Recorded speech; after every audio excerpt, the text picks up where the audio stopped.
The woman you're about to meet endured such horror it almost destroyed her.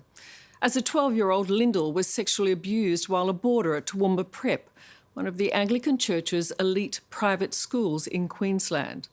Her attacker always told her, "Don't tell. No one will believe you." And as it turned out, he was right. Her cries for help were ignored by the school, the church, and the then Archbishop, Peter Hollingworth. He went on to become Australia's Governor-General, while Lyndal's life spiralled out of control. But one day, Lyndal decided she'd had enough, and what she did next saw the beginning of the end for the Governor-General. Lyndal's battle is now a movie called Don't Tell, and tonight, for the first time, she does tell her extraordinary story.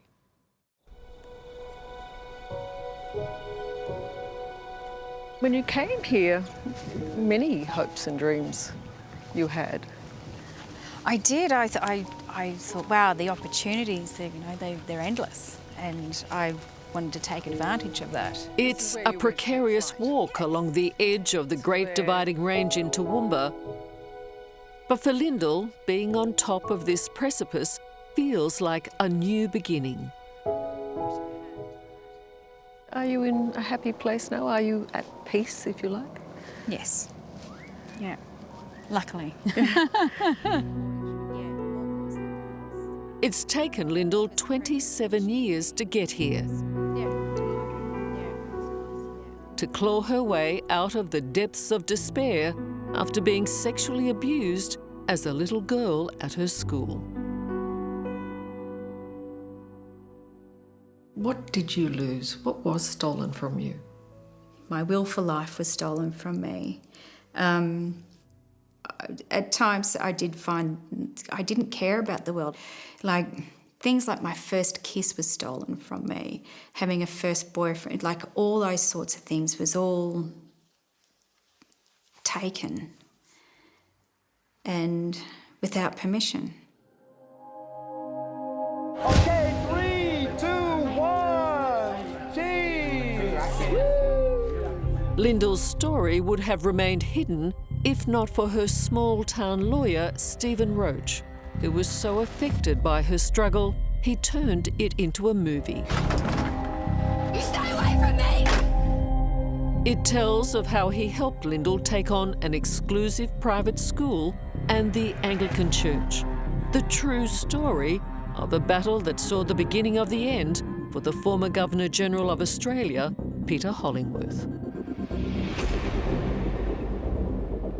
Back in 1990, this was Toowoomba Prep School.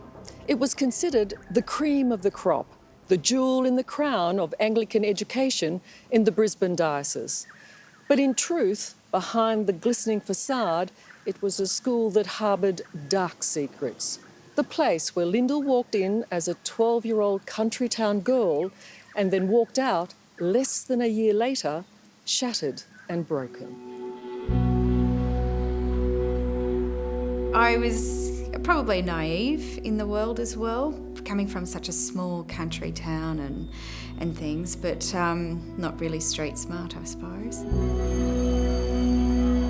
Lyndal didn't know it then, but on her very first day as a boarder at Toowoomba Prep, she met the man who would become her abuser, Kevin Guy, the school's boarding master.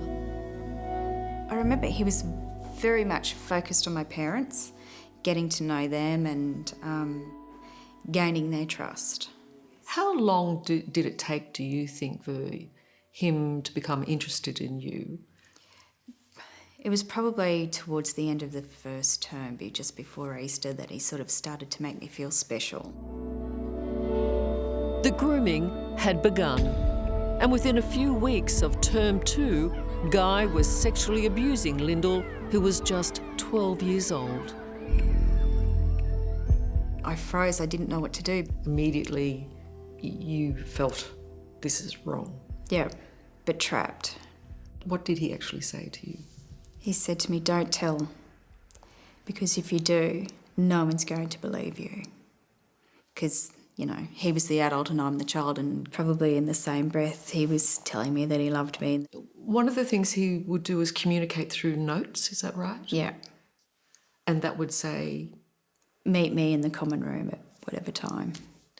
And, I mean, it would be sometimes be quite late at night, is that right? Yeah.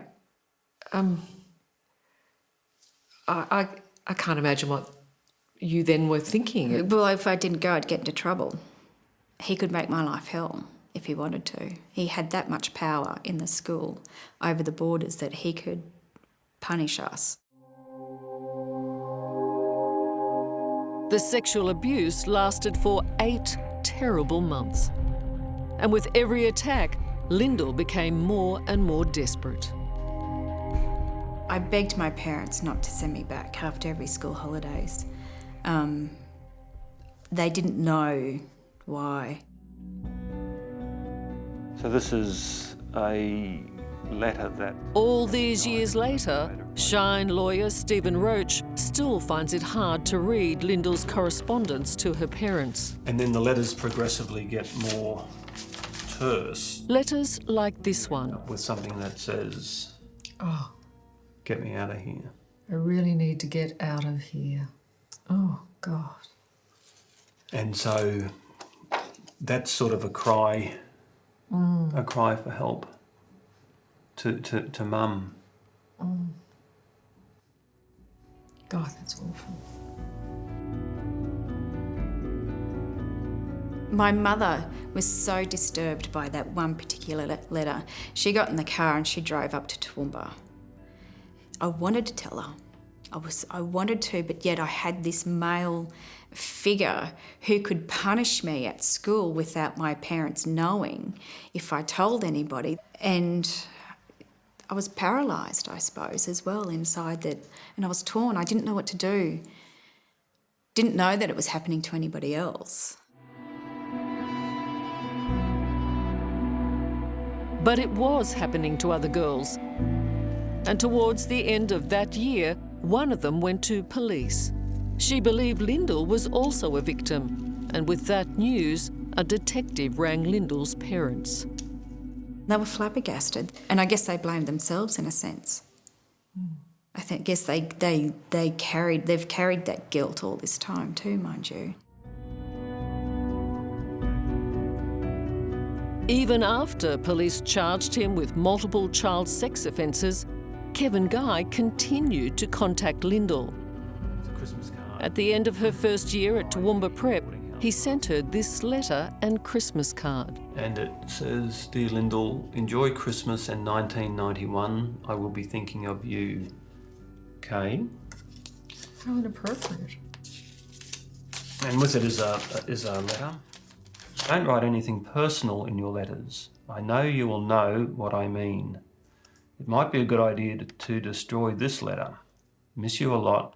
Enjoy your holidays. Love, Kay.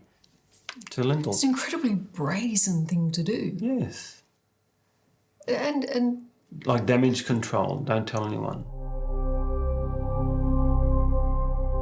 On the first day of Kevin Guy's trial, he committed suicide.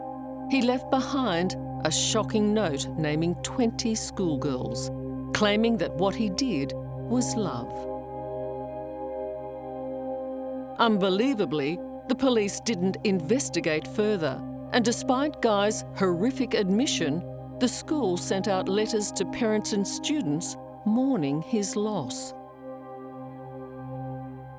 And not caring about us at all, not mentioning that, oh, we're going to help you, we're going to give you, support you in counselling, we're going to do everything that we can.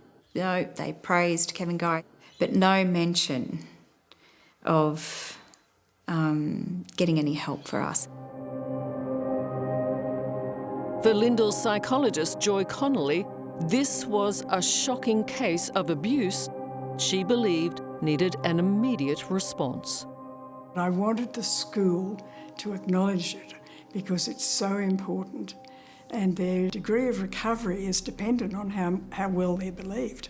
If they're not believed, that impedes their recovery. what did that rejection do to Lyndal?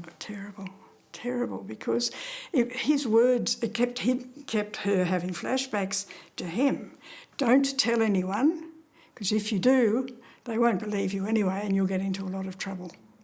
It was exactly what happened. exactly what happened. Even though Guy was dead, Lyndal was struggling, and her life began spiralling out of control. I started getting into trouble. I was suspended, expelled, ran away from home. Yeah. Is this just you angry? Yes. Oh, God, yeah. Yeah.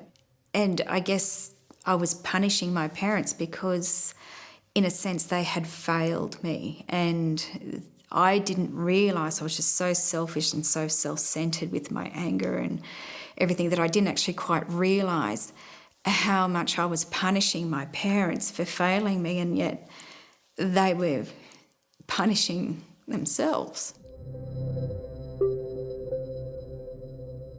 But it got worse.